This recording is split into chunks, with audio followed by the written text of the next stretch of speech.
పేరు ప్రతిష్ట వారి స్ఫూర్తి ఉండాలని సీఎం రేవంత్ రెడ్డి గారు ఈ మధ్య కాలంలోనే కోటి ఉమెన్స్ కాలేజ్ అంటే మరి చాలా పాత అంటే చాలా చరిత్ర కలిగినటువంటి కోటి ఉమెన్స్ కాలేజ్ మహిళా కళాశాల మరి ఆ కళాశాలకు చాక లైలమ్మ గారి పేరు పెట్టడం జరిగింది.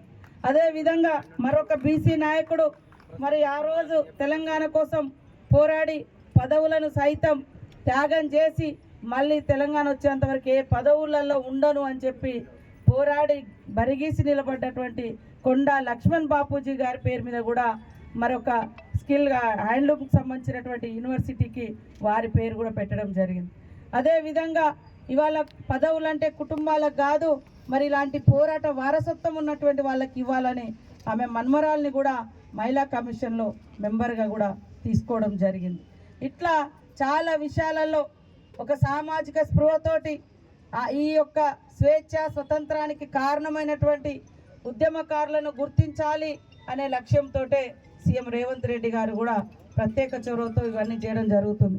అదేవిధంగా మా సోదరులు మరి 102 జీవో వాస్తవానికి అది ఎవరికి బయటికి తెలియదు, వచ్చింది కానీ ఇంప్లిమెంటేషన్లో లేదు. కాబట్టి ఖచ్చితంగా అది బయటికి తీసుకొద్దాం.